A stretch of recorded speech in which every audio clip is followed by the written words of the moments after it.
Gusto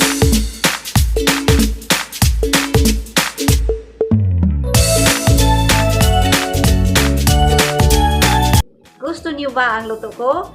Gusto ko rin ang luto niyo. Halina kayo, samahan ninyo ako sa aking pagluluto ngayong araw na ito.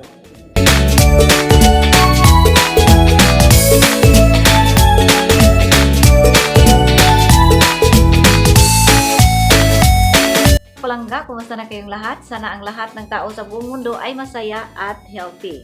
Sana naman kayong lahat ay nakasimba na dahil ngayon ay Domingo. At bago pa tayo magpatuloy sa ating pagluluto ngayong araw na ito, please naman, don't forget to subscribe my channel and hit the notification bell para naman ma-notify kayo sa aking mga simpleng luto. At ang lulutuin naman natin ngayon ay ang Taiwanese Wonton soup. Tara na, samahan ninyo ako sa ating kusina. Ngayon, ipapakita ko ang ating ingredients sa ating lulutuin ngayon. Ito ay organic vegan Thai basil vegetables. Maglalagay din tayo ng spring onions for garnish. At itong basil for garnish. Maglalagay din tayo ng peppers or maanghang chili, or maglalagay din tayo maglalagay din tayo ng oyster sauce and sesame oil. At saka maglalagay din tayo ng sesame seeds. So, tara na, samahan ninyo ako sa aking pagluluto. Ng tubig sa ating frying pan at pakuluan natin bago natin ilagay ang ating dumplings. So, maghintay tayo na siya ay kukulo. So, ngayon, kumulo na siya, ilagay na natin ang ating dumplings dyan sa ating tubig na nainit. At maghintay tayo na siya ay maluto or maghintay tayo ng 5 minutes.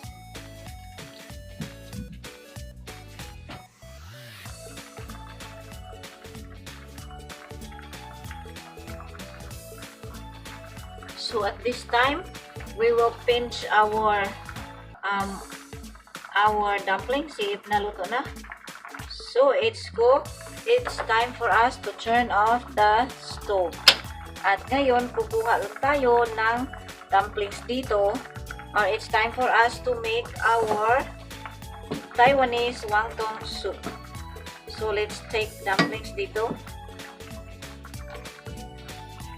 At ilagay natin sa ating bowl. Okay. Make sure na wala.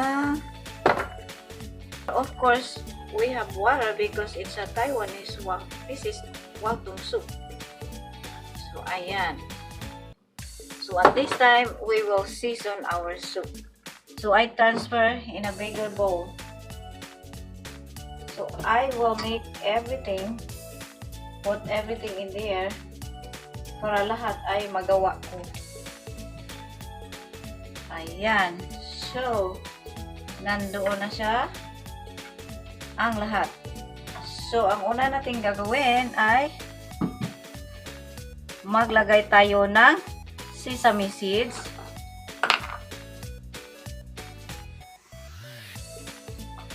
At ang susunod naman natin gagawin ay maglagay tayo ng sesame oil. Ayan. Only a small amount or half a teaspoon or teaspoon, it's up to you. The next one that we will put is our oyster sauce. Ayan. Make sure that you shake this before you put in so it will be soft. Ayan. So, we will stir it. We will stir it with our chopsticks. Ayan.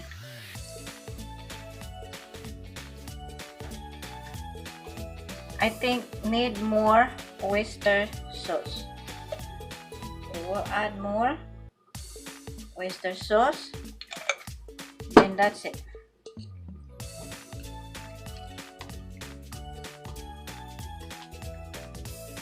Okay. The next one nating ilagay ay ang ating spring onions. Ayan. The next one is ang ating chili. Yan. The next one nating ilagay ay ang ating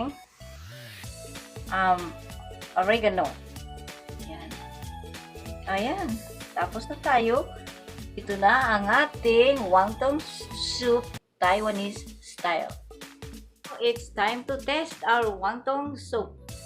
You can see we have two spoons or 1 spoon and 1 chopsticks and our soup.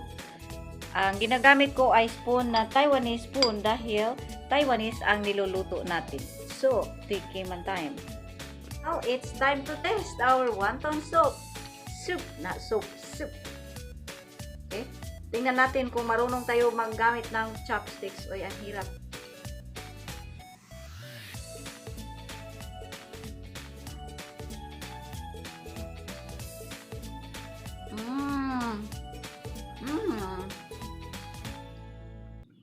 Super sarap.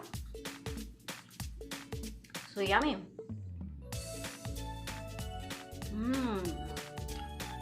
Very good. At subukan ninyong gagawa dito dahil sobrang sarap ito. Gamitan naman natin ng spoon para kuha tayo ng sabaw. Ang sarap. Ang anghang. Ang sarap. Super sarap.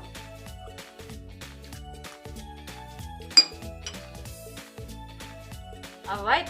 Salamat sa inyong panonood at kita-kita tayo sa ating susunod na pagluluto. But before tayo magbababay, magsa-shoutout muna tayo. Shoutout kay Miss B Channel, Ana and My Farm Vlogs, Happy Titus, at Lane Russells, Rosas Channel OFW, Joel Mallorca, shoutout sa iyo, and Tasty Little Dumpling, shoutout sa iyo, Sisi, Lane Russell, Jean Galapin, Abit Yap, and Maria Fraulog. Bye sa inyong lahat at salamat sa inyong panonood. Kita-kita tayo sa susunod nating pagluluto. Bye!